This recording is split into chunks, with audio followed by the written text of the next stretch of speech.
G'day, welcome to Race Cars and Rockstars for episode number 1. Today I have got a special treat for all you rockers of the old Perth music scene. Today we are here at the Hens House Rehearsal Studios in Osborne Park, formerly known as R&R Music, a place that many of us rockers used to come along and jam. Today we're going back in history to chat with a band that were here 30 years ago who made a mark on the Perth scene, and they're about to make their mark once again in October. I've got to keep it a secret till we get there. Follow me and let's see if we can get through.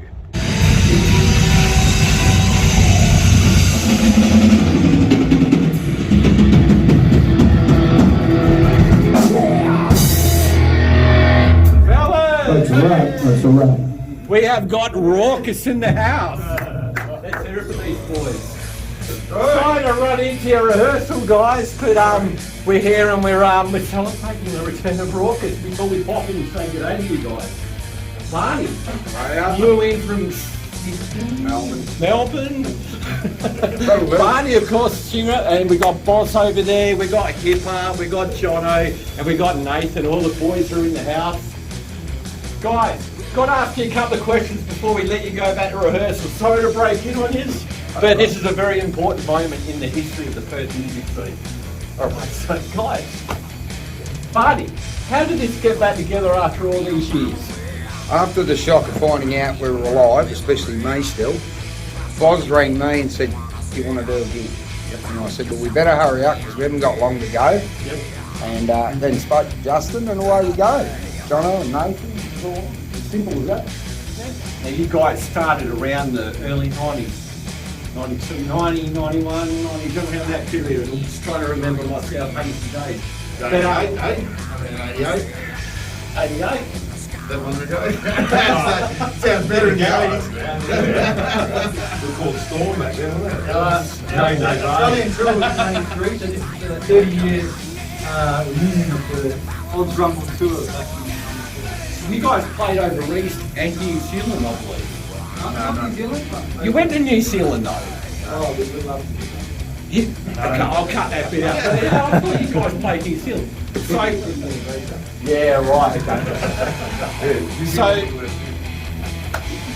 how's it feeling? Like you've just been in rehearsal not very long today, but the original lineup. How's it all come together, fellas?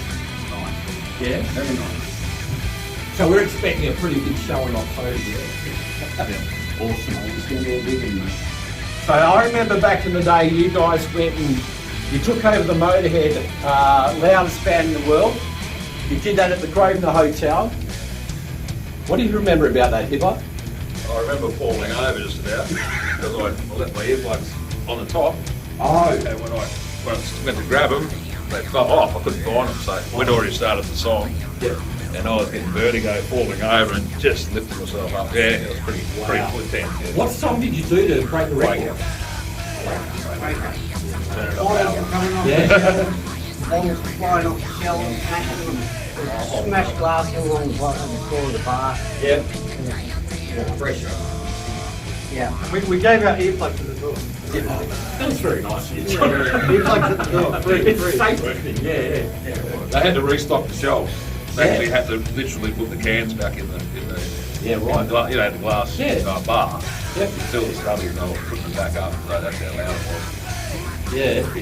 And then we had a siren going off to call the attempt. Right. And we told everyone, put your earplugs in. Yep. There you go.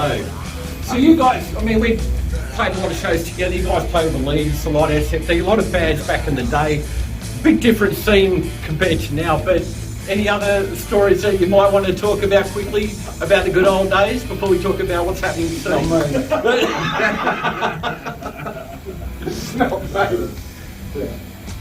No, that might be for a longer interview. Yeah, maybe. I mean, we went on Australian tour, was a blast. Great On Rumble tour, that one. Yep. So yeah, you'd need an hour, like running out of the fuel and hitting the kangaroo and having the flight from Kalgoorlie because we weren't going to make it because we were on the side of the road for 20 hours and. After we broke the world record, the next day Mario Durazio from Channel 7 rang us and said they want to do a story on real life of Stan Grant. And 2 days later, they were in these rehearsal rooms. The camera crew did footage, and then that weekend it aired on Real Life with Stan Grant, 7:30, fucking Current Affair. Yeah. So it took 1 week. From us doing that, it took 1 week for us to air on TV for it. Wow. Yeah. So publicity, man, it's everything. Yeah. And then and then they asked us to fucking do the Lupin story where this chick said that Lupin's grow bigger and fatter with heavy metal music or Rauc's music. Yeah. So Mario Durazio said, come up to the fucking Lupin farm and run around like fucking metalheads in a fucking Lupin field, and they filmed that and then did a story for her about that. And now we're sort of good friends with Mario, and it worked out good. Wow. So we got a lot of shit out in that, eh? That was fucking I think one of the biggest things for us is you go onto the internet now. So we were around before the internet. Yep. Type in Raucous now, it's all over the world. Yeah. Oh, that's right. Yeah. And I think the important thing is that us guys here created that word. Yep. RAWKUS, and just to see it all over the world. Yeah. It's just pretty incredible. And look, it's great that you guys got back. I noticed the colour of your can's a bit different It's these days. changed now, mate. Yes. you didn't see me last night, but that was in private. No, those days are gone. I mean, we get old. Yeah. So, And just saying that, back in the day, these boys were definitely known to, have a drink, and wild boys, and even the rest of us bands that were around, we always knew that if we were going to hang out with Raucous, you're in for a big night. Another thing I remember about you guys, one day I was down the beach hanging out with some chick or whatever, and then I saw you guys come walking down, DBs, black jeans, Areski. Did you give a fuck? Didn't give a fuck. Sat there, just fucking, this is what we're about. And I love you guys for that. Like, honestly, you guys, you're a lot of fun back in the day. You're a lot of fun now.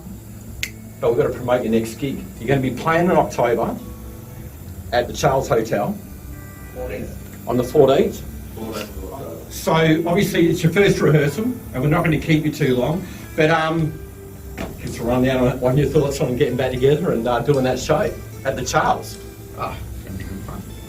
Bit of fun. So here we go, put on something professional and carry on as normal. Yeah, that's it. Who Nothing knows? happened. Who knows? We've been planning this for a year. So we actually we decided we were going to do it, and then put the date a year down the track. That's how long we've made sure that like everything's covered, and it's worked out. It's not even enough time. Like, it's now coming up real quick. Yeah, a whole year. But the traction on social media has just taken off.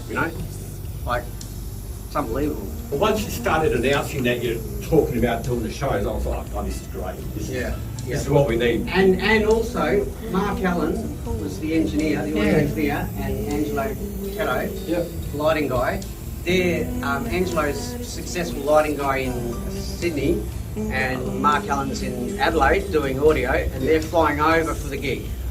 And just specifically for the gig, and to make it fucking huge, Probably be a couple of stacks on the stage. Stacks meaning like Marshall stacks, or like falling over stacks? Like,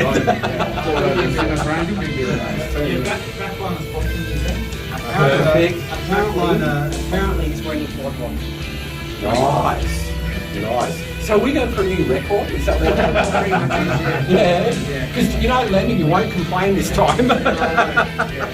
So anyway, guys, we're going to leave you with it. We know you've got a lot of work to do. We know that you're limited, but you're going back Monday. So thank you for letting me come in and start up my YouTube channel with you guys first. It's been great. Good to catch up with you boys all again. And I've got to shake all your hands before we go, because I like the chance. Good to see you, John, eh? Catch up soon. Goodbye. Hey, good luck, eh? Yeah, no worries, mate. Cheers. Thanks, my friend. Good to see you. So, October 14th, we're going to be checking Raucous out at the Charles Hotel. They've also got Vanadium BC playing, and Ballbreaker, the female AC/DC band. So it's going to be a big night. So thank you to Raucous, and we'll see you next episode. Thank you very much. There you go. Raucous are back in town.